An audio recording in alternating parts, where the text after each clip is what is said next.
تو اس کی قربانی ہو جائے گی؟ جی ہوگی قربانی؟ نہیں. کیوں؟ اس لیے کہ ہمارے نبی صلی اللہ علیہ وسلم نے قربانی کے لیے نماز کے بعد کا وقت متعین فرمایا ہے. تو اختصار کے ساتھ ساتھیوں یہ شرطیں ہیں. اب آتے ہیں اصل موضوع کی طرف ساتھیوں کہ دیکھیے قربانی. اللہ تبارک و تعالی نے قربانی کا ذکر قرآن مجید میں فرمایا ہے اور اس کا ہمیں اور آپ کو حکم دیا ہے. اللہ کے رسول صلی اللہ علیہ وسلم کی حدیثیں قربانی سے متعلق متواتر ہیں، جس میں کہیں قربانی کی اہمیت بیان کی گئی ہے، کہیں قربانی کی فضیلت بیان کی گئی ہے، کہیں قربانی کے جانور کے اوصاف اور صفات بیان کیے گئے ہیں، کہیں قربانی کے شرائط کا بیان ہے، کہیں قربانی کے وقت کا بیان ہے، کہیں یہ بیان ہے کہ ہاں کن کن جانوروں کی قربانی نہیں کی جائے گی. اس تفصیل کے ساتھ اگر دیکھا جائے تو قربانی سے متعلق نبی کریم صلی اللہ علیہ وسلم کی حدیثیں کیا ہیں؟ متواتر ہیں. اسی لیے امت کا اس کے اوپر اجماع ہے کہ قربانی مسلمانوں کے شعار میں سے ایک شعار ہے، مسلمانوں کی سنت میں سے ایک سنت ہے، جس کا ثبوت قرآن مجید سے بھی ہے، حدیث سے بھی ہے اور علماء کے اجماع سے بھی ہے. البتہ قربانی واجب ہے یا قربانی سنت ہے؟ عمومی طور پر علماء کہتے ہیں قربانی سنت مؤکدہ ہے.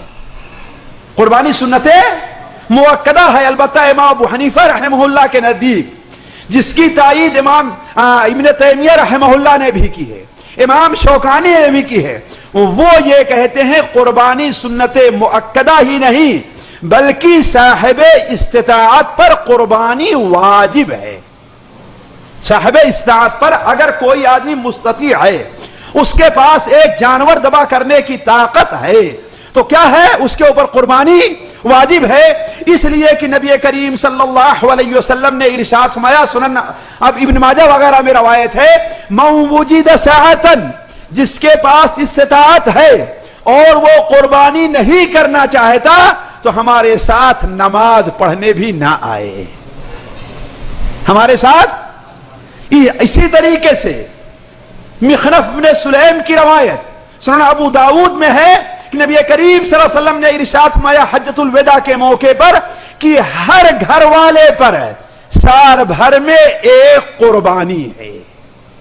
تو بہت سے علماء اس طرف گئے ہیں کہ قربانی کیا ہے، اور یہ قربانی اسی وقت ادا ہوگی جبکہ خون بہایا جائے، بغیر خون بہائے قربانی نہیں ہوگی.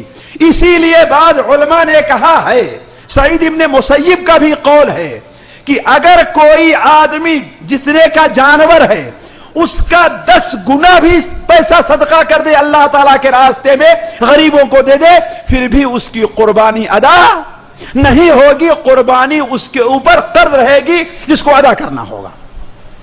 ساتھیوں، قربانی اللہ تبارک و تعالی کی اپنے بندوں کے اوپر ایک ایسی سنت ہے جو آج سے نہیں بلکہ قدیم زمانے سے چلی آ رہی ہے. جب سے اس زمین کے اوپر آدم علیہ السلام کی ذریت آئی ہے، اسی وقت سے ان سے قربانی کا مطالبہ بھی ہے.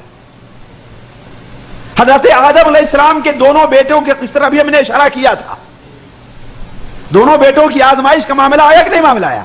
تو اس میں کیا ہے؟ اذ قربا قربانا فتقبل من احدهما ولم يتقبل من الاخر. جبکہ دونوں نے قربانی دی، حابیل نے بھی، اور ایک کی قربانی قبول کر لی گئی اور دوسرے کی قربانی قبول. تو قربانی آج کوئی نئی چیز. اللہ تعالیٰ ارشاد فرماتا ہے وَلِكُلِّ أُمَّةٍ جَعَلْنَا مَنْسَكًا، ہم نے ہر قوم کے لیے قربانی کا ذبح کا ایک دن اور ایک وقت متعین کیا ہے. لِيَذْكُرُوا اسْمَ اللَّهِ عَلَى مَا رَزَقَهُم مِّن بَهِيمَةِ الْأَنْعَامِ، تاکہ اس دن میں اللہ نے انہیں جو چوپائے پالتو دیے ہیں اس پر اللہ تبارک و تعالیٰ کا نام لیں. تو قربانی کوئی صرف اسی امت کے لیے نہیں ہے بلکہ پچھلی امتوں میں سے بھی. البتہ بقرعید کے دن جو یہ قربانی ہم اور آپ جانور کی کرتے ہیں، اس کی اوپر صحیح دلائل سے یہ معلوم ہوتا ہے اس کی ابتدا کہاں سے ہے؟ حضرت ابراہیم علیہ السلام سے. اسی لیے اللہ کے رسول صلی اللہ علیہ وسلم جب جانور ذبح کرتے تھے تو آپ کیا فرماتے تھے؟ انی وجہت لی وجہی الذی فطر السماوات والارض حنیفا فطر السماوات والارض علی ملت ابراہیم حنیفا وما انا من المشرکین. علی ملت ابراہیم، گویا کہ ابراہیم علیہ السلام کی ملت. تو اللہ تبارک و تعالی نے حضرت ابراہیم علیہ السلام کو چونکہ قربانی کا وقت حکم دیا کہ کس کی قربانی کریں؟ اپنے بیٹے کی قربانی کریں، ہے کہ نہیں ہے؟ لیکن اللہ تبارک و تعالی نے بعد میں معاملہ ہلکا کر کے کیا کر دیا؟ ایک دمبا.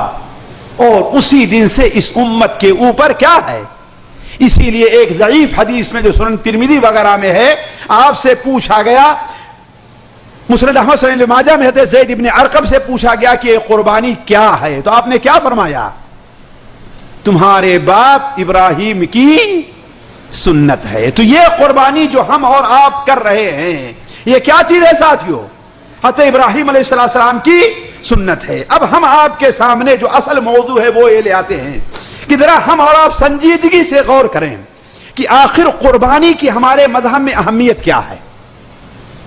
اسی چیز کو میں چند نکات میں، حالانکہ جو چیز چھوٹ گئی اور زیادہ ہیں، لیکن ہم نے اپنے ناقص علم کی بنیاد پر جو کچھ سمجھا ہے قربانی کی اہمیت کے پیش نظر، اور اپنے ساتھیوں کو یہ بتانے کے لیے کہ قربانی ایک ایسا عمل ہے جس کا بدل کوئی دوسری چیز نہیں بن سکتی. اس کی اہمیت کے پیش نظر سب سے پہلے اگر ہم قرآن اور حدیث کے اوپر غور کرتے ہیں ساتھیوں تو ہمیں یہ معلوم ہوتا ہے کہ قربانی کرنا اللہ تبارک و تعالی کا حکم ہے، اور ہمارے نبی صلی اللہ علیہ وسلم کو اللہ تعالیٰ نے خصوصی حکم دیا ہے. اس نعمت کے عوض کی اللہ تعالیٰ نے آپ کو کوثر عطا کیا تھا.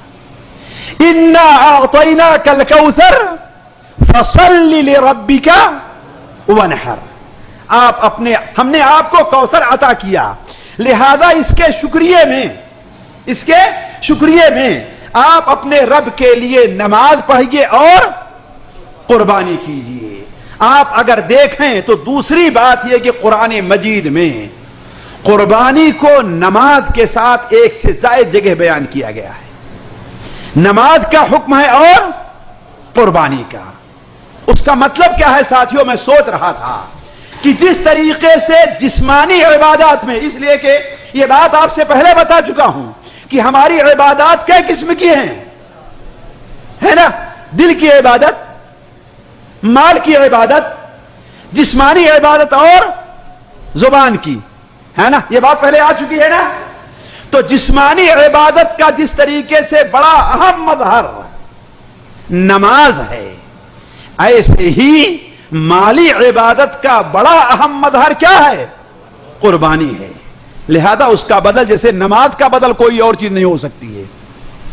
بعض جاہل لوگ وہ نماز نہیں پڑھتے ہیں لیکن اپنے والدین کے لیے بہت ان کی مدد کرتے ہیں.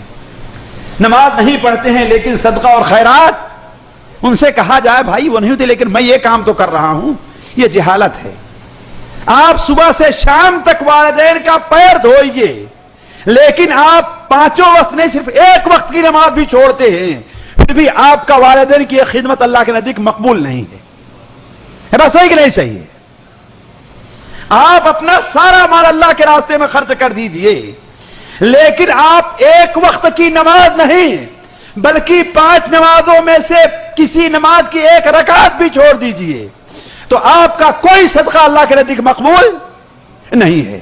تو جس طریقے سے جسمانی عبادتوں میں ایک بڑا اہم مظہر نماز ہے، ایسے ہی مالی عبادات کا بڑا اہم مظہر کیا ہے؟ قربانی ہے. جس طریقے سے نماز کا بدل کوئی دوسرا عمل نہیں ہو سکتا ہے، ایسے ہی استطاعت کے باوجود قربانی کا بدل دوسرا کوئی عمل نہیں ہو سکتا. جس طریقے سے نماز صرف رب کے لیے پڑھی جا سکتی ہے، رکوع صرف رب کے سامنے کیا جا سکتا ہے، سجدہ صرف رب کے سامنے کیا جا سکتا ہے، ایسے ہی قربانی صرف رب کے لیے پیش کی، کسی اور کے لیے پیش نہیں کی جا سکتا. جیسے اگر کوئی قبر پر جھکتا ہے تو شرک کر رہا ہے، ایسے ہی اگر کسی اور کو راضی کرنے کے لیے جانور ذبح کرتا ہے تو شرک کر رہا ہے کہ نہیں ہے؟ اسی چیز کو اللہ تبارک و تعالی نے اپنی نبی کی زبانی قرآن مجید میں کیا بیان فرمایا؟ قل ان صلاتی و نسکی و محیای و ماتی للہ رب العالمین. آپ کہیے کہ میری نماز اور میری قربانی ہے کہ نہیں ہے؟ میری نماز اور میری. اسی لیے نبی صلی اللہ علیہ وسلم جب قربانی کرتے تھے تو ان الفاظ کو پڑھا کرتے تھے کہ ان صلاتی و نسکی و محیای و ماتی للہ رب العالمین. تو کہنے کا مطلب ہے قرآن مجید میں اللہ تبارک و تعالی نے نماز کو کیا، قربانی کو کیا ہے نماز کے، بلکہ قربانی کے اہم مقاصد میں ایک مقصد اللہ تعالیٰ کی توحید اور نماز کا قیام بھی ہے، جس کا ذکر بعد میں آئے گا ساتھیو. قربانی کے اہم مقاصد میں سے ایک اہم مقصد کیا ہے؟ اللہ تعالیٰ کا ذکر، اللہ کی توحید اور نماز کا قیام ہے. دوسری چیز ساتھیو، نبی کریم صلی اللہ علیہ وسلم کی اگر آپ سنت کو دیکھیے، نبی کریم صلی اللہ علیہ وسلم قربانی کا، حالانکہ میں نہیں سمجھتا الا ماشاء اللہ آج ہم میں سے کوئی نبی کریم صلی اللہ علیہ وسلم سے نہ مالدار ہوگا نہ آپ سے غریب کوئی ہوگا، دونوں بات ہیں. نہ نبی صلی اللہ علیہ وسلم سے مالدار کوئی ہوگا، کیوں؟ دل کی مالداری اصل ہے کہ نہیں ہے، اور نہ آپ سے غریب ہوگا کہ 3 مہینے تک آپ کے گھر میں چولہا بھی نہیں جلتا تھا. ہے بات صحیح کہ نہیں صحیح ہے؟ کیا ہم میں سے کسی کے اوپر ایک وقت آیا ساتھیو کہ 24 گھنٹہ کھانے کو نہ ملا ہو؟ لیکن ہمارے پیارے نبی پر کتنی بار ایک وقت آئے کہ 1 نہیں 2 نہیں 3 پتھر باپ باندھ کر کے رکھا کرتے اپنے پیٹ کے اوپر. ہے بات صحیح کہ نہیں صحیح؟ لیکن اس تنگی کے باوجود بھی ہمارے نبی صلی اللہ علیہ وسلم نے قربانی کبھی چھوڑی نہیں ہے. ساتھ سنن ترمذی میں حضرت عبداللہ ابن عمر کی روایت ہے کہ آپ صلی اللہ علیہ وسلم 10 سال مدینہ منورہ میں رہے اور ہر سال قربانی کرتے رہے. بھلا بتائیے مسلمانوں پر جو تنگی اس وقت تھی آج بھی وہ تنگی ہے؟ اللہ کے رسول نے کیے کیوں نہیں کہ بھائی تم لوگ قربانی نہ کرو، بلکہ کیا کرو؟ غریبوں میں اپنا پیسہ تقسیم کر دو. ہمارے ان مولویوں کو جو حکومت کی ہمنوائی کرتے ہیں اور ان لیڈروں کو عقل کے ہوش اور ناخن لینا چاہیے کہ لا تبدیل لکلمات اللہ، اللہ کے احکام کو بدلنا جائز نہیں ہے.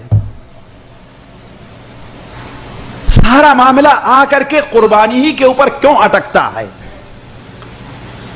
اپنے بچے کا معاملہ ہو، زمین خریدنے کا معاملہ ہو، گاڑی خریدنے کا معاملہ ہو تو کھڑے کھڑے آپ سے لاکھوں روپے نکل آتے نہیں نکلتے ہیں.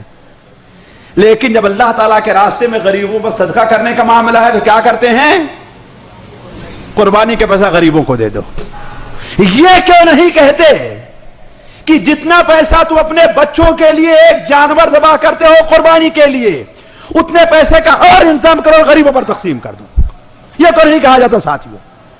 تو کہنے کا مطلب ہمارے نبی صلی اللہ علیہ وسلم حتیٰ کہ ساتھیوں آپ صلی اللہ علیہ وسلم سفر میں بھی قربانی کیا کرتے تھے، صرف حضر میں نہیں، اگر سفر میں ہوتے پھر بھی قربانی کرتے. چنانچہ مسند احمد میں، سنن ترمذی میں، سنن نسائی میں نبی کریم صلی اللہ علیہ وسلم کا فرمان ہے. عبداللہ ابن عباس کی روایت ہے کہ ایک بار ہم آپ صلی اللہ علیہ وسلم کے ساتھ سفر میں تھے تو ہم لوگ گائے میں 7 آدمی شریک ہوئے اور اونٹ میں 10 آدمی شریک ہوئے. ابھی اس کی توجیہ کرتا ہوں آپ کے سامنے. بتانا صرف یہ ہے ساتھیوں کہ قربانی کا اہتمام نبی صلی اللہ علیہ وسلم کے پاس یہ تھا کہ آپ صرف سفر ہی میں نہیں بلکہ حضر میں، بلکہ ساتھیوں سیرت نبی کا مطالعہ کریں، آپ احادیث نبوی کا مطالعہ کریں. مدینہ منورہ پر مشکل سے مشکل وقت آیا ہے، مسلمانوں پر تنگی سے تنگی کا وقت آیا ہے، لیکن نبی صلی اللہ علیہ وسلم نے قربانی نہ کرنے کی اور چھوڑنے کی اجازت نہیں دی. میں کوئی بھی بات بغیر حدیث کے حوالے سے نہیں کرتا. صحیح بخاری اور صحیح مسلم میں ہے، حضرت سلمہ ابن اکوع کی روایت ہے اور متعدد صحابہ کرام سے روایت ہے کہ ایک بار مدینہ منورہ میں قحط سالی پڑی. اور اتفاق یہ کہ یہ کس کا معاملہ تھا؟ بقرعید کا معاملہ تھا. جب بقرعید کا وقت آیا تو بادیہ کے علاقے کے پاس پڑوس کے بہت سارے لوگ مدینہ منورہ میں آ گئے. ظاہر بات ہے کس انتظار میں آئے تھے ساتھیوں؟ اسی انتظار میں آئے تھے کہ گوشت ذبح ہوگا تو ہمیں ملے گا. اس سال نبی کریم صلی اللہ علیہ وسلم نے اعلان فرما دیا کہ 3 دن سے زیادہ قربانی کا گوشت رکھنا جائز نہیں ہے، غریبوں میں تقسیم کرو. لیکن قربانی کے یہاں کہا کہ قربانی نہ کرو، یہ مال کس کو دے دو؟ ذرا سوچیں یہاں مشکل وقت آپ نے یہ حکم تو لگایا کہ قربانی کا گوشت 3 دن سے زیادہ نہ کھاؤ، لیکن یہ نہیں کہا کہ ہاں قربانی نہ کرو، وہ پیسہ کس کو دے دو؟ وہ جانور غریب. آپ نے نہیں فرمایا. دوسری صورت ساتھیوں، عام حکم یہ ہے کہ اونٹ ہے یا گائے ہے، کتنے آدمی کی طرف سے ہے ساتھیوں؟ 7 آدمی. لیکن ایک وقت آیا کہ آپ صلی اللہ علیہ وسلم سفر میں تھے، جانوروں کی کمی تھی، اونٹ میں 7 آدمی شریک ہوتے تو جتنے مسلمان سفر میں تھے ہر ایک کی طرف سے قربانی پوری نہ ہو پاتی. تو آپ صلی اللہ علیہ وسلم نے یہ فیصلہ فرما دیا کہ اونٹ 10 آدمی کے بدلے ہوگا. ذرا قربانی کی اہمیت سمجھیے. آپ ذرا سوچیں عام حالات میں کیا حکم ہے. آپ نے بیان فرمایا کہ البقرۃ عن 7 والجزور عن 7. گائے کی قربانی 7 آدمی کی طرف سے ہو سکتی ہے اور اونٹ کی قربانی 7 آدمی کی طرف سے ہو سکتی ہے. لیکن جب آپ سفر میں تھے، جانوروں کی کمی تھی، تو گائے کو تو آپ نے 7 کی طرف سے رہنے دیا، لیکن تاکہ سارے مسلمان قربانی میں شریک ہو جائے آپ نے کیا کہا؟ اونٹ میں لو 10 آدمی کسی بھی طریقے سے قربانی کرو. تو تم ذرا سوچیں یار، بھلا بتائیے ساتھیوں، جہاں قربانی کی یہ اہمیت ہو وہاں یہ کہہ دیا جائے کہ اس سال پوری امت کے اوپر، پوری قوم پر بڑا قرضہ ہے کہ نہیں ہے؟ وہ بھی قرضہ کاش کے جائز قرضہ ہوتا، کاش کے حلال قرضہ ہوتا. قرضہ کس کا ہے؟ سود پر سود، سود پر سود لگتا جا رہا ہے. لہذا آپ لوگ قربانی نہ کر کے پیسہ قوم کے فنڈ میں دے دو. کاش کے قوم کے کام تو آتا وہ پیسہ کس کے جیبوں میں جائے گا؟ قرضہ اپنی جگہ رہ جائے گا، اس میں کمی نہیں واقع ہوگی. اور ساتھیوں ذرا سنیں قربانی کی اہمیت. ہم نے کہا مشکل سے مشکل ترین وقت میں بھی نبی کریم صلی اللہ علیہ وسلم نے قربانی کرنے کا حکم دیا، اجازت چھوڑنے کی اجازت نہیں دی. صحیح بخاری صحیح مسلم ہے، براء ابن عازب کی روایت ہے کہ نبی کریم صلی اللہ علیہ وسلم نے عید کے موقع پر قربانی کا حکم دیا. تو ہمارے والد نے سوچا کہ آج عید کا دن ہے، ایسا کرتے ہیں کہ اپنے بچوں کے لیے عید پڑھنے جانے سے پہلے کیا کریں؟ قربانی کر دیں. ذبح تو کرنا ہے نا، 1 گھنٹہ پہلے 1 گھنٹہ بعد. لیکن انہوں نے کر دیا. اب مصلی میں عیدگاہ میں گئے تو آپ صلی اللہ علیہ وسلم نے فرمایا کہ اس دن سب سے پہلے ہم کیا کریں گے؟ نماز پڑھیں گے اور اس کے بعد قربانی کریں گے. تو ان کے ماموں براء ابن عازب کے ماموں آتے ہیں کہ اے اللہ کے رسول صلی اللہ علیہ وسلم، ہم نے تو اپنی قربانی کر دی ہے. آپ نے کیا فرمایا؟ یہ نہیں کہ چلو ٹھیک کوئی بات نہیں جانے دو، اور یہ بھی نہیں فرمایا کہ تمہاری قربانی نہیں ہوئی. آپ نے فرمایا کہ اس کے بدلے دوسرا جانور ذبح کرو. تم کیا کہا؟ حالانکہ ان کے اوپر اتنی تنگی تھی ساتھیوں کہ ان کے پاس دوسرا جانور قربانی کی عمر کو نہیں پہنچ رہا تھا. 1 سال سے کم کا بکری کا بچہ تھا. انہوں نے جب بتلایا تو آپ نے فرمایا ٹھیک ہے ذبح کر لو، یہ صرف تمہارے لیے جائز ہے، تمہارے اور کسی اور کے لیے جائز نہیں ہے. یہ قربانی کی اہمیت دیکھیے ساتھی. قربانی سے متعلق ایک دلچسپ واقعہ ساتھی مسند احمد کے اندر ہے. علامہ ابن القیم رحمہ اللہ نے اور ہمارے مولانا داؤد غزنوی رحمہ اللہ نے اسے قبول کیا ہے، بعض دوسرے علماء نے اور دوسرے علماء اس قصے کو ضعیف قرار دیا ہے، لیکن ہے دلچسپ اس لیے سناتا ہوں قربانی کی اہمیت کے پیش نظر۔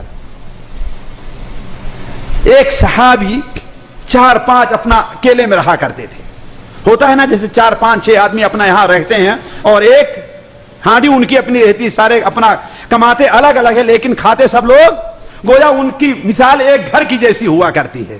دیکھیے اس سے کوئی مسئلہ نہ لیجئے گا، مسئلہ کے لیے کسی عالم سے پوچھ لیجئے گا، لیکن میں اس حدیث کے طور بیان کر رہا ہوں۔ تو جب آپ صلی اللہ علیہ وسلم نے قربانی کی اہمیت اور فضیلت بیان فرمائی تو سارے کے سارے بیچارے فقیر تھے، قربانی نہیں کر سکتے تھے اپنے طور پر، لیکن سب نے کیا کام کیا؟ بعض روایات میں آتا ہے کہ آپ نے انہیں حکم دیا کہ ہر آدمی 1-1 درہم جمع کرے۔ 7 تھے، کتنی درہم ہو گئی جی؟ اب 7 درہم میں تو ماشاءاللہ بکری خریدا تو بڑی اچھی بکری ملی، یہاں 2-2.5 درہم میں ملتی تھی، 7 درہم میں تو آج کے لحاظ سے بھینسا مل گیا ہوگا، ہے کہ نہیں؟ بڑی بکری ملی۔ تو انہوں نے کہا اے اللہ کے رسول صلی اللہ علیہ وسلم یہ جانور ہم لے آئے تو ہیں لیکن بڑا قیمتی ہے۔ آپ نے فرمایا سب سے بہتر قربانی وہ ہے جو سب سے خوبصورت اور قیمت کے لحاظ سے بھی سب سے اچھی۔ آج ہم کیا کرتے ہیں ہے نا، جاتے ہیں مارکیٹ میں، جس کو دکھانا ہے ظاہر بات تو چاہے جیسا خرید رہے، لیکن عام طور پر کیا کرتے ہیں ہے نا، یہی کرتے ہیں نا کہ دیکھیں کس سستا ہے اور یہ ہے لے کر کے آتے ہیں۔ تو آپ نے کیا بیان فرمایا؟ جو سب سے قیمتی ہے جو زیادہ تندرست ہے۔ اس کے بعد آپ صلی اللہ علیہ وسلم نے ان ساتوں کو کیا کہا ایک چھری پکڑے اور 4 جو ہے وہ چاروں پیر پکڑیں، کتنے ہو گئے؟ اور 2 اس کی سینگ پکڑے، کتنے ہو گئے؟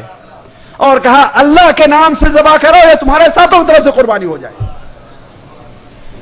دیکھیں ساتھیو قربانی کی اہمیت دیکھیں، اللہ کے رسول نے یہ نہیں کہا کہ ہاں بھائی تم فقیر اور غریب ہو۔ ساتھیو اس پر تعجب نہ کریں، آپ اس پر تعجب نہ کریں، میں بات کو مختصر کرتے چل رہا ہوں، اس پر تعجب نہ کریں۔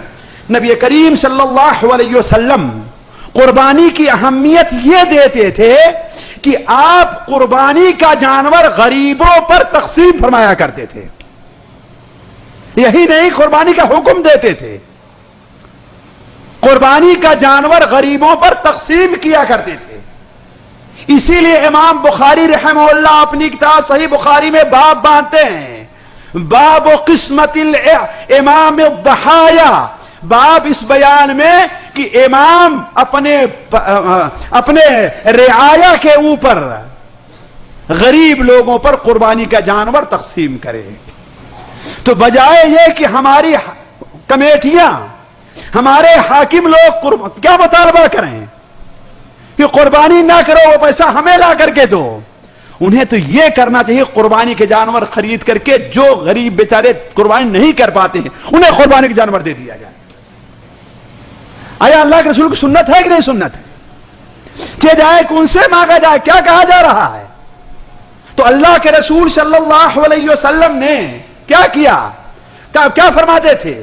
قربانی کا جانور تقسیم کرتے، عقبہ ابن عامر کی روایت ہے کہ نبی کریم صلی اللہ علیہ وسلم نے قربانی کا جانور تقسیم کرنے کی ہماری ذمہ داری لگائی، تقسیم کرتا رہا، آخر میں ایک بچہ جو میرے حصے میں آیا، جو بچہ وہ کسی حصے میں آیا۔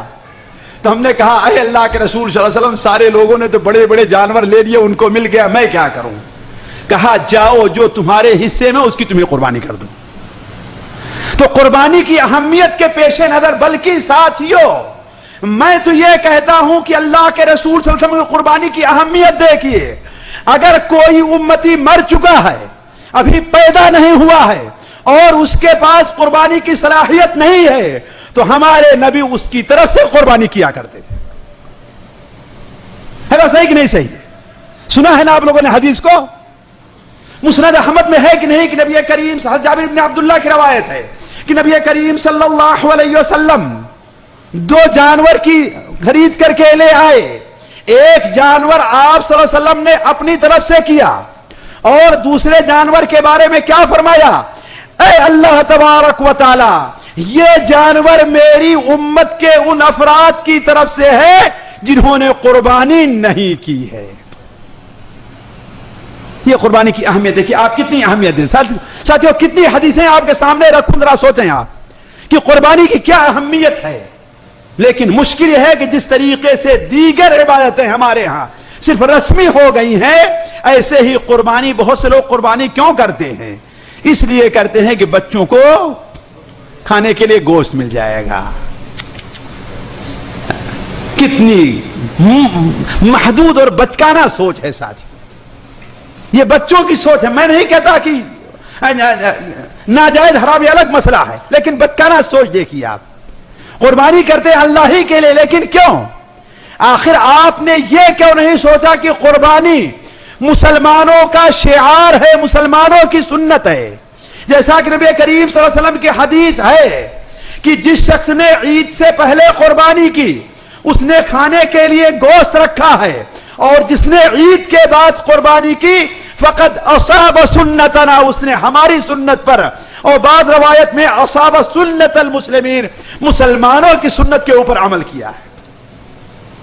اسی لیے امام ابن تیمیہ رحمہ اللہ نے لکھا ہے کہ قربانی مسلمانوں کا ایک ایسا شعار ہے جو حج سے بھی اہم ہے. حالانکہ فرض کے لحاظ سے حج کیا ہے؟ اہم ہے, لیکن شعار کے لحاظ سے حج سے قربانی کیوں؟ اس لیے کہ حج کیا ہے, صرف مکے میں ہوتا ہے, اور قربانی ہر جگہ ہو سکتی ہے. حج صرف مستطیع لوگوں کے اوپر ہے, اور قربانی کے لیے مستطیع نہیں, بلکہ یہاں تو امام سے مطالبہ ہے کہ قربانی کی جانور لوگوں میں تقسیم کریں. اسی لیے بعض علماء تو اس طرف گئے ہوئے ہیں کہ اگر کسی شہر, کسی گاؤں کے لوگ سارے کے سارے مل کر کے قربانی کرنا چھوڑ دیں تو ان کو مجبور کیا جائے گا قربانی کریں. وہ کیوں؟ اس لیے کہ اصاب سنت المسلمین, یہ مسلمانوں کی سنت ہے. اور ساتھیوں قربانی کی اہمیت ہی کے پیش نظر نبی کریم صلی اللہ علیہ وسلم اگر کسی شخص نے, جیسا کہ ابھی اس سے پہلے گزرا, عید سے پہلے قربانی کر دیتا تھا تو آپ کیا فرماتے تھے؟ دوبارہ بھی قربانی کرو. اور قربانی کی اہمیت ہی کے پیش نظر وہ حدیث جو سنن ابو داؤد میں, مسند احمد میں, سنن ترمذی میں حضرت علی رضی اللہ عنہ مروی ہے. علامہ احمد شاکر, امام ترمذی, دو امام حاکم, یہ لوگ اس حدیث کو صحیح قرار دیتے ہیں, اور بعض علماء ضعیف. بتا دے رہا ہوں پہلے حدیث مختلف ہی ہے کہ اللہ کے رسول صلی اللہ علیہ وسلم حضرت علی کو وصیت کی تھی کہ میری طرف سے قربانی کرتے رہنا. یہی دلیل ہے ان علماء کی جو کہتے ہیں میت طرف سے قربانی جائز ہے, واضح دلیل ہے. لیکن پہلے بتا دوں کہ حدیث کی صحت علماء کے نزدیک کیا ہے, مختلف بھی ہے. اور آخری بات ساتھیوں, یہ بڑا لمبا موضوع ہے قربانی کی اہمیت سے متعلق. میں جو قربانی کے دو چار مقاصد جو ہے بیان کرنا چاہتا تھا وہ رہ جائیں گے, لیکن آخری چیز اس سلسلے میں, بلکہ آخری چیز ذکر کرنے سے پہلے ایک اور چیز ذکر کر دوں. ہمارے بہت سے بھائی فعلاً ایسے مجبور ہوتے ہیں قربانی نہیں کر پاتے. اللہ تعالیٰ ہر ایک کی مجبوری اور پریشانی دور کرے, ہے کہ نہیں ہے. لیکن اصل چیز ساتھیوں کیا, نیت ہونی چاہیے, ہے کہ نہیں. یہ نیت نہیں کہ چلو بھائی ہمیں اللہ نے فرصت دی ہے, یہ نیت نہیں ہونی چاہیے. نیت کیا ہونی چاہیے کہ کاش کہ اللہ تبارک و تعالیٰ بھی اگر ہمیں مال دیتا تو میں بھی اللہ تعالیٰ کے راستے میں, اپنے بچوں کے لیے نہیں, میں بھی اللہ تبارک و تعالیٰ کے راستے میں ایک جانور, اللہ کی رضا ہے, اس لیے کہ اس کی بڑی اہمیت ہے, اس کا بہت بڑا اجر ہے. وہ حضرت ابراہیم علیہ السلام کی سنت ہے, ان کی سنت زندہ کرنا چاہتے.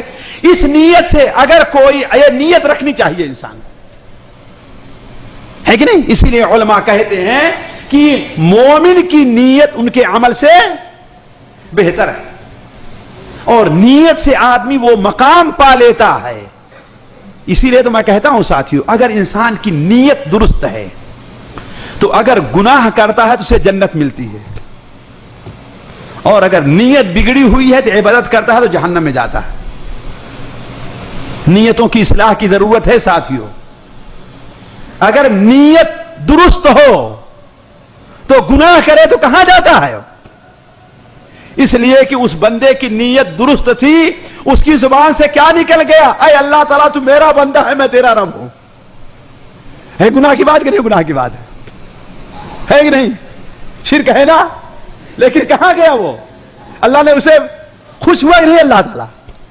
لیکن اگر نیت بگڑی ہوئی ہے تو اللہ تعالیٰ کے راستے میں اپنی گردن کٹا دیتا ہے. پھر کہاں جاتا ہے؟ صحیح مسلم شریف کی روایت ہے نا کہ 3 قسم کے آدمی ہیں جن کو سب سے پہلے جہنم میں ڈالا جائے گا. ایک شہید ہے، ایک مالدار ہے، اور ایک عالم ہے. بات صحیح نہیں صحیح؟ اسی لیے تو ہمارے نبی صلی اللہ علیہ وسلم نے ارشاد فرمایا کہ دنیا 4 قسم کے لوگوں کے لیے، یا دنیا میں 4 قسم کے لوگ بستے ہیں. ایک کو اللہ نے علم دیا ہے اور مال دیا ہے. کون سا علم ہے؟ وہ علم کی اپنے مال کو کیسے خرچ کیا جائے. تو اپنے علم کے مطابق اپنے مال کو خرچ کرتا ہے، یہ اللہ کے نزدیک سب سے اونچے مقام پر ہے. اور دوسرا وہ شخص جسے اللہ تعالیٰ نے علم دیا ہے لیکن مال نہیں دیا. وہ اپنے علم کے مطابق سوچتا ہے کاش کہ مجھے بھی مال ہوتا تو میں بھی فلاں کی طرح خرچ کرتا. کیا ہوا؟ آپ نے فرمایا دونوں کا مقام ایک ہے. کس بنیاد پر ساتھیوں؟ تو کہنے کا مطلب کہ اگر کسی کو یہ استطاعت نہیں ہے تو اسے اپنی نیت کی اصلاح کرنی چاہیے، نیت درست رکھنی چاہیے. آپ صلی اللہ علیہ وسلم نے ایک بار سنن ابو داؤد میں اور سنن نسائی میں حضرت عبداللہ ابن عمرو سے مروی ہے کہ آپ صلی اللہ علیہ وسلم نے ایک بار عید کے موقع پر خطبہ دیا، قربانی کے اوپر لوگوں کو ابھارا. ایک صحابی آتے ہیں اور کہتے ہیں اے اللہ کے رسول صلی اللہ علیہ وسلم، میرے پاس تو قربانی کا جانور نہیں ہے، البتہ دودھ کے لیے ایک بکری ہے، کیا میں اس کی قربانی کر دوں؟ ظاہر بات ہے دودھ بچوں کے پینے کے لیے ہے. آپ نے کیا فرمایا؟ نہیں، تم قربانی نہ کرو، البتہ قربانی کے دن اپنے ناخن کو کاٹو، اپنے موچھوں کو کاٹو، داڑھی کو نہ چھلاؤ. ہے کہ نہیں؟ موچھوں کاٹنے کا آپ نے حکم، داڑھی چھلانے کو حکم نہیں دیا ہے کہ نہیں ہے؟ موچھوں کو کاٹو اور اپنے زیر ناف بال کو صاف کرو، یہ تمہیں قربانی کا پورا اجر دے گا. ذرا دیکھیں آپ. تو میں آخری بات جو کہہ رہا تھا وہ یہ کہ اللہ کے رسول صلی اللہ علیہ وسلم قربانی کی اہمیت کے پیش نظر ساتھیوں، قربانی کے لیے آپ خوبصورت سا خوبصورت اور اچھے سے اچھے جانور کا آپ انتخاب کیا کرتے تھے. یہ نہیں کہ جیسا کوئی مل گیا سستا مہنگا، نہیں، خوبصورت سے خوبصورت جانور. چنانچہ صحیح بخاری صحیح مسلم حضرت انس بن مالک کی روایت ہے، حضرت جابر بن عبداللہ کی روایت ہے کہ اللہ کے رسول بکبشین املحین اقرنین، بکبشین املحین، 2 کبش 2 دمبے لے آئے جو املحین بڑے خوبصورت تھے. املحین بڑے خوبصورت تھے، اقرنین سیگ والے تھے، اور آپ نے ان کی قربانی کی. حضرت انس بن مالک کی روایت ہے کہ اللہ کے رسول ابو سعید خدری کی روایت ہے کہ اللہ کے رسول صلی اللہ علیہ وسلم ایک ایسے جانور کو ذبح کرتے تھے، دمبے کو، جو اقرن ہوا کرتا تھا، فحیل بڑا تندرست اور موٹا ہوا کرتا تھا. ينظر في سواد ويمشي في سواد ويأكل في سواد ويجلس في سواد. 4 صفت تھی. اس کا منہ کالا تھا، ہے نا، اس کے چاروں پیر کالے تھے، اس کے پیٹ کا جو یہ حصہ کیا تھا؟ کالا تھا. تو وہ چلتا تھا تو کالے سے، یعنی پیر سے، کھاتا تھا تو کالے سے. ينظر دیکھتا تھا تو آنکھیں بھی اس کی کیا تھی؟ یعنی اس کی خوبصورتی بیان کرتے. ذرا سوچیں آپ نبی صلی اللہ علیہ وسلم کس قدر اہمیت دیتے تھے قربانی کے جانور کی. اسی لیے تو صحیح بخاری شریف میں ابو عمر بیان کرتے ہیں کہ صحابہ کرام قربانی کے جانور کو پال کر کے تندرست کیا کرتے تھے، اور ہم بھی اس کو تندرست کرتے ہیں. ساتھیوں یہ بتائیے آپ، اللہ تبارک و تعالیٰ آپ کے دل کی نیت جانتا. ایک جانور ہے آپ بازار سے خرید کے، مہنگا خرید کر کے لے آئے، آپ اس کی گردن کے اوپر چھری چلا رہے ہیں. اور ایک جانور ہے آپ نے سال بھر سے اس کو پالا ہے، اپنے ہاتھوں سے پانی دیا ہے، کھانا دیا ہے، اپنے پاس رکھ. ذرا محبت کس کی ہوگی؟ جی ہے کہ نہیں؟ اور اصل چیز تو یہی ہے کہ قربانی کا ایک مقصد یہ ہے کہ انسان اپنی محبوب، بلکہ یہ مظہر ہے کہ اے اللہ تبارک و تعالی یہ جانور کس کے بدلے ہے؟ حضرت اسماعیل یعنی اپنے بیٹے کی قربانی کے بدلے ہے. آج تو تیرے لیے میں اس جانور کو ذبح کر رہا ہوں، لیکن اگر تیرا حکم ہو اور موقع ملے تو میں اپنی عزیز سے عزیز ذات اپنے بیٹے کو، اکلوتے بیٹے کو بھی تیرے راستے میں ذبح کرنے کے لیے تیار ہوں. یہی تو مقصد ہے کہ نہیں مقصد ہے؟ تو اسی لیے اللہ کے رسول صلی اللہ علیہ وسلم قربانی کے جانور کے لیے بڑا اہتمام، بڑا خوبصورت کرتے تھے. ساتھیوں، آخر میں اس بات کو چھوڑ دے رہا ہوں کہ قربانی کی فضیلت کیا ہے، اس لیے کہ اہمیت کے پیش نظر اب آپ لوگوں کے سامنے قربانی کی اہمیت معلوم ہو گئی ہوگی، ورنہ قربانی کی فضیلت کے لیے یہی کیا کافی ہے کہ اللہ تبارک و تعالیٰ نے اسے ہمیں اور آپ کو کرنے کا حکم دیا ہے. لیکن ذرا اس بات پر بھی غور کر لیں کہ آخر اللہ تعالیٰ نے ہمارے اور آپ کے لیے قربانی کس مقصد کے لیے مشروع قرار دی ہے. ہم ایک جانور ذبح کریں تو اس وقت ہمارے دل میں یہ احساس ہونا چاہیے. پہلی چیز ساتھیوں، اللہ تبارک و تعالیٰ کی توحید کیا ہے؟ یہ جانور اللہ کی مخلوق ہے کہ نہیں؟ اللہ کی، لہذا اس جانور کو اللہ ہی کے نام پر ذبح ہونا چاہیے، ہے کہ نہیں؟ کسی اور کے نام پر اس کا ذبح کرنا جائز نہیں. اسی لیے تو اللہ کے رسول صلی اللہ علیہ وسلم جب قربانی کرتے تھے تو کیا فرماتے تھے؟ ان صلاتی و نسکی ومحیای ومماتی للہ رب العالمین لا شریک لہ، اس کے ساتھ کوئی شریک نہیں. وانا اول المسلمین، میں مسلمان، وانا من المسلمین، مسلمان. ہے نا صحیح کہ نہیں صحیح؟ نبی کریم صلی اللہ علیہ وسلم عید کے دن جانور ذبح کرتے تھے، اس کا اقرار کرتے تھے، اور اللہ تعالیٰ قرآن مجید میں ہمیں آپ کو ہی تعلیم دے رہا ہے. لِكُلِّ أُمَّةٍ جَعَلْنَا مَنْسَكًا، ہر امت کے لیے ہم نے قربانی کا ایک موقع قرار دیا ہے. لِيَذْكُرُوا اسْمَ اللَّهِ، تاکہ اللہ کا نام لیں. عَلَى مَا رَزَقَهُم مِّن بَهِيمَةِ الْأَنْعَامِ، جو پالتو چوپائے اللہ نے انہیں دیا ہے. وَبَشِّرِ الْمُخْبِتِينَ، اللہ کی طرف رجوع کرنے والوں کو آپ خوشخبری دے دیجئے. وہ کون سے لوگ ہیں؟ الذین اذا ذکر اللہ وجلت قلوبہم، جب اللہ تبارک و تعالیٰ کا نام آتا ہے تو ان کے دلوں میں ایک جذبہ پیدا ہوتا ہے. آج اگر توحید پر تقریر کیجئے تو، لیکن اگر بابا کی کرامت بیان کرنے لگیے تو سبحان اللہ ماشاء اللہ. ہے نا صحیح کہ نہیں صحیح؟ یہ ایمان کی نشانی نہیں ہے. تو الذین اذا ذکر اللہ وجلت قلوبہم والصابرین علی ما اصابہم، انہیں جو صبر لاحق ہوتا، انہیں تکلیف پہنچی اس پر صبر کرتے ہیں. والمقیم الصلاۃ، اور اللہ کے لیے نماز قائم کرتے ہیں.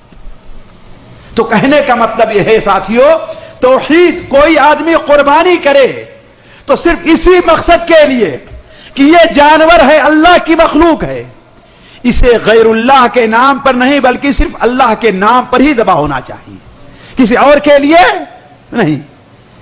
اسی لیے اللہ لِيَذْكُرُوا اسْمَ اللَّهِ، تاکہ اللہ تعالیٰ کا ذکر کریں ان جانوروں کے اوپر، کسی اور کا ذکر نہ کریں. دوسری چیز ساتھیو، قربانی کا جو ہمیں سبق دیتا ہے وہ طاعت شعاری ہے، اس لیے کہ ایک مسلمان کی صفت ہے، ایک مسلمان کی صفت ہے کہ اللہ کی طرف سے جو حکم بھی آئے، آمنا وصدقنا، ہم ایمان لے آئے اور اس کو مان لیا. سمعنا وَأَطَعْنَا، ہم نے سن لیا اور اس کی اطاعت. یہ نہیں کہ ہم سے تو یہ نہیں ہو سکتا، یہ نہیں ہم سے یہ نہیں ہو سکتا، نہیں، یہ نہیں.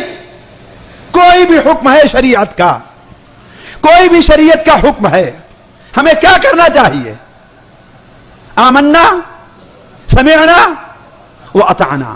اور یہ چیز آپ جانتے ہیں کہ ہر قربانی کے موقع پر، ہر قربانی کے موقع پر، ہر مسجد سے حضرت اسماعیل اور ابراہیم علیہ السلام کے قصے کا ذکر ہوا کرتا ہے. ہم لوگ مشکل سے وہ صرف قصہ سمجھ کر کے پڑھ لیا سن لیا کرتے ہیں، نہیں، لیکن اس قصے میں کیا سبق ملنا ہے ذرا دیکھیں. حضرت ابراہیم علیہ السلام کو اللہ نے یہ مقام کیوں دیا ساتھیوں؟ کیوں دیا؟ کہ ان کی سنت، ان کے طریقے پر آج دنیا میں لاکھوں اور کروڑوں مسلمان ان کی سنت کو زندہ کر رہے ہیں. کیوں مقام دیا؟ یہی خوبی تھی کہ ان کے ہاں اللہ کے احکام کے سامنے تسلیم تام پایا جاتا تھا.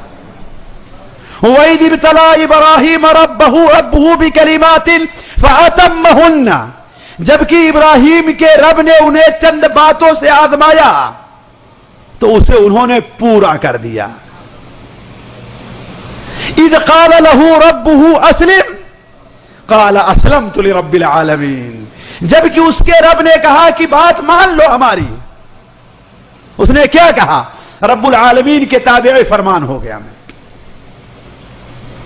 اللہ نے خواب میں دکھلایا ساتھیوں، خواب میں. یہ دیکھیے اللہ کی آزمائش، ڈائریکٹ وہی نہیں آئی، خواب میں دکھایا کہ اپنے بیٹے کو کیا کیا، خلاص تیار ہو گئے ذبح کرنے کی. یہ فرم برداری دیکھیے. تو ایک مسلمان کا یہ جذبہ ہونا چاہیے، قربانی سے سبق لینا چاہیے کہ ہمیں اللہ تعالیٰ کے ہر حکم کے سامنے ہمارے مزاج پر اترتا ہے کہ نہیں اترتا، ہماری سمجھ میں آتی ہے بات کہ نہیں آتی ہے، لیکن چونکہ اللہ اور اس کے رسول کا حکم ہے لہذا ہم اس کے اوپر عمل کرتے ہیں. ساتھیوں اگرچہ بظاہر ہمیں اس میں نقصان محسوس ہو، ہمیں اس میں نقصان لگے، لیکن ہمیں اس نقصان کی پرواہ نہیں کرنی چاہیے. صحیح مسلم شریف کے اندر روایت ہے، رافع بیان کرتے ہیں کہ اللہ کے رسول صاحب جب مدینہ منورہ تشریف لے آئے تو ہم لوگ اپنے کھیت کو بٹائی پر دیا کرتے تھے کہ چلو اس کھیت کو تم لوگ جوتو اور بو، البتہ اتنا حصہ جو ہے میں تم سے لے لوں گا. آپ نے کہا نہیں. سارے کے سارے مسلمان رک گئے اور کہا کہ حضرات سوچیں، یہ بتانا چاہتا ہوں میں، صحیح مسلم شریف کی روایت ہے، یہ بتانا چاہتا ہوں. انہوں نے کہا کیا کہ اللہ کے رسول صلی اللہ علیہ وسلم ہمارے پاس تشریف لے آئے، ہم لوگوں کو ایک ایسے کام سے روکا جس میں ہمارا فائدہ تھا.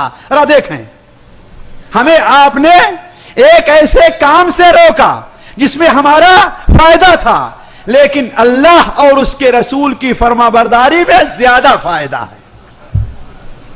یہ جذبہ ایک مسلمان کا ہونا چاہیے. صاحب آج سود چھوڑنے کا ہے، رشوت چھوڑنے کا ہے، چوری کا ہے، دھوکہ کا ہے، کسی بھی چیز کا ہے، اس میں ہمارا فائدہ نظر آتا ہے، لیکن ایک مسلمان کو یہ سوچنا چاہیے کہ اللہ اور اس کے رسول کی فرما برداری میں زیادہ فائدہ ہے. اور یہی حکم ہے ہمیں، یہی حکمت ہے ہمیں جو قربانی سے ملتی ہے. حضرت اسماعیل علیہ السلام سے، حالانکہ بھی جوان نہیں ہیں، سمجھ کو نہیں پہنچے ہوئے ہیں، بعض علماء نے کہا کہ 7 سال کے تھے، بعض نے کہا 13-14 سال کے تھے، لیکن تھے ابھی بالکل نئی عمر کے. البتہ اتنا ضرور تھا کہ باپ کی خدمت کے لائق اب ہو رہے تھے. حضرت ابراہیم علیہ السلام نے کیا کہا؟ اے بیٹا ہم نے خواب میں دیکھا ہے. یہ نہیں کہا کہ اللہ نے مجھے تمہیں ذبح کرنے کا حکم دیا ہے. کیا کہا؟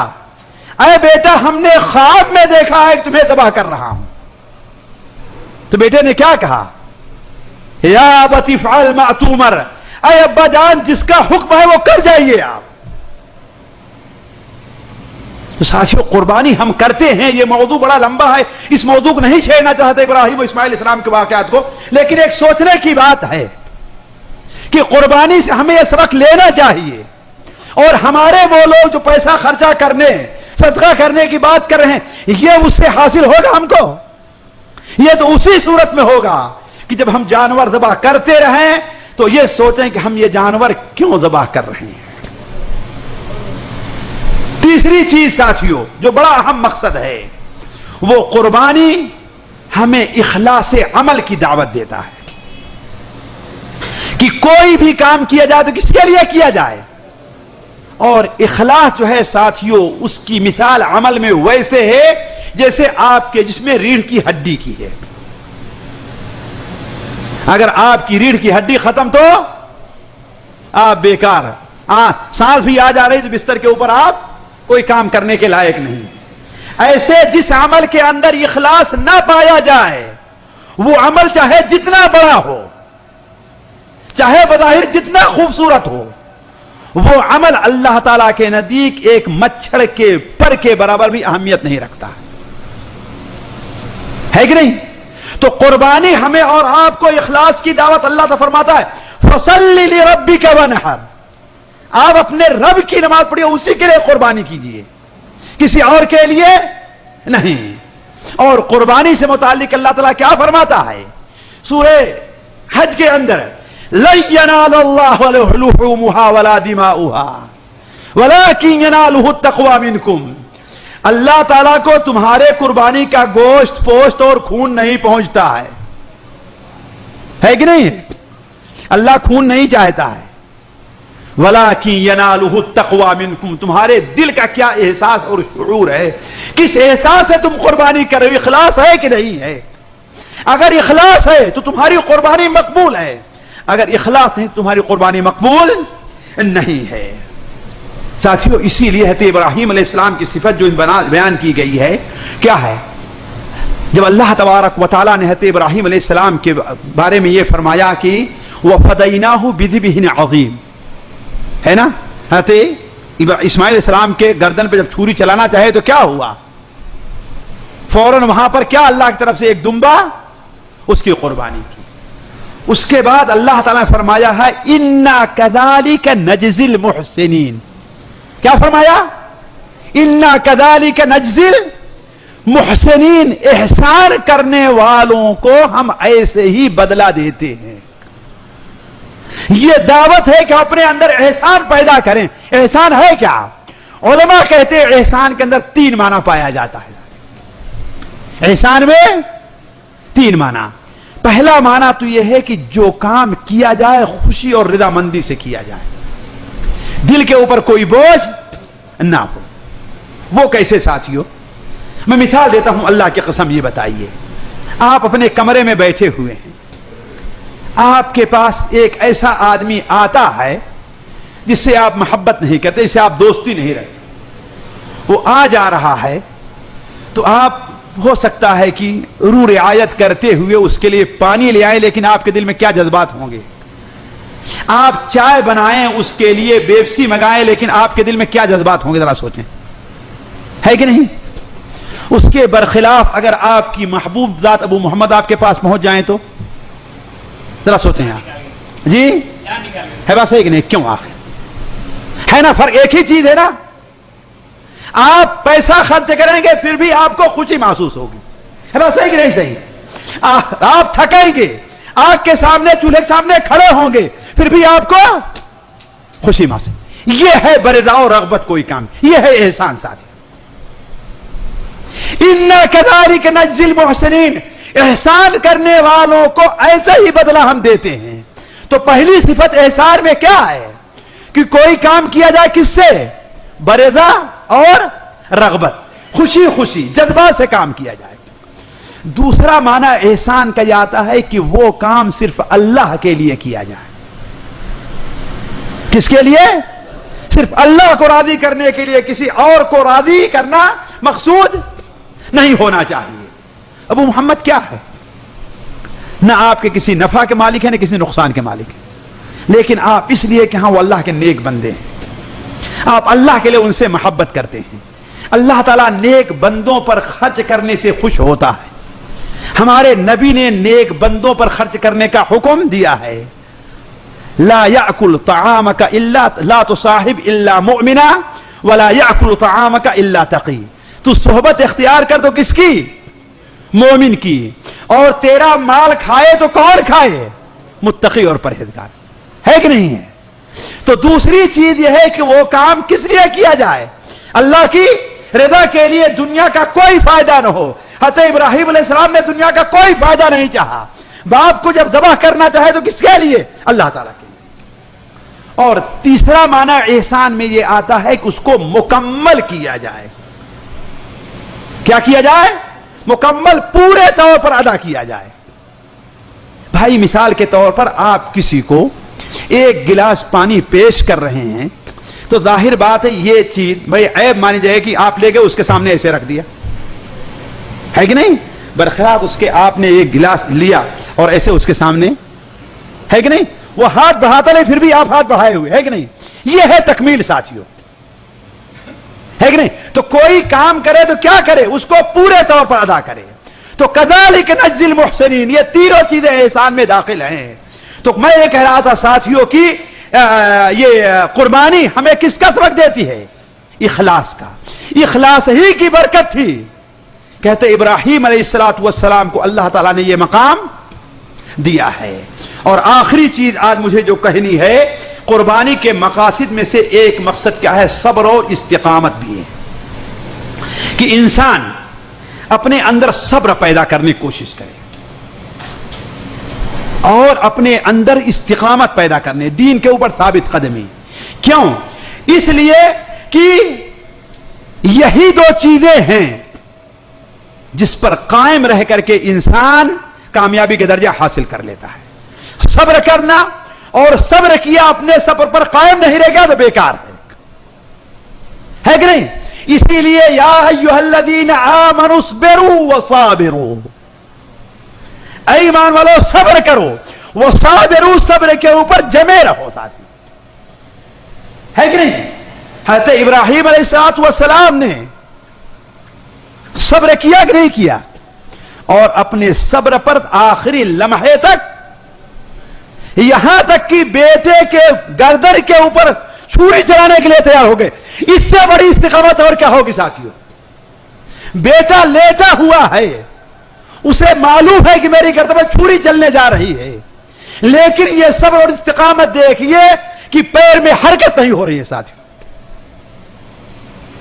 تو قربانی انسان جب کرتا ہے تو یہ سوچے کہ یہ قربانی ہمیں کیا سبق دے رہی ہے؟ ہمیں صبر اور استقامت. اور ظاہر بات یہ چیزیں میں اس لیے ذکر کر رہا ہوں ساتھیوں کہ یہ چیز قربانی کا پیسہ صدقہ کر دینے سے ہمیں حاصل نہیں ہوگی، قربانی کرنے ہی سے حاصل ہوگی. اللہ تعالیٰ سے دعا ہے کہ اللہ تعالیٰ ہمیں اور آپ کو اپنے اندر اخلاص اور استقامت پیدا کرنے کی توفیق عطا فرمائے. اللہ تعالیٰ ہمیں اور آپ کو احکام شریعت کے اوپر عمل کرنے کی توفیق عطا فرمائے. اللہ تعالیٰ ہمارے اور آپ کے اندر وہ جو خیالات پیدا ہو جا رہے ہیں دین کی باتوں کو تبدیل کرنے اور بدلنے سے متعلق، اللہ تعالیٰ ہمیں اور آپ کو ان تمام خیالات سے محفوظ رکھے. اللہ تعالیٰ ہمیں اور آپ کا، ہمارا آپ کے یہاں پر جمع ہونا قبول فرمائے. یہاں جمع ہونے کی برکت سے اللہ تعالیٰ ہم میں سے ہر شخص کی اصلاح فرما دے، ہر ایک کو اسلام کا پابند بنا دے، ظاہری اور باطنی طور پر ہمارے اندر اسلام کی محبت پیدا کر دے. ہمارا یہاں جمع ہونے کی برکت سے اللہ تعالیٰ ہمارے سے ہر ایک کے گناہوں کو معاف فرمائے. اللہ تعالیٰ اس مبارک گھڑی کی برکت سے ہماری یہ دعا قبول فرما لے کہ مسلمانوں کے مسائل کو حل کر دے. اللہ تعالیٰ مسلمان جہاں کہیں بھی ظالموں کے چکی میں پس رہے ہیں، اے اللہ تعالیٰ ان سے نکلنے کے لیے کوئی بہترین صورت عطا فرما. سبحانک اللہم و بحمدک، اشہد ان لا الہ الا انت، استغفرک و اتوب الیک.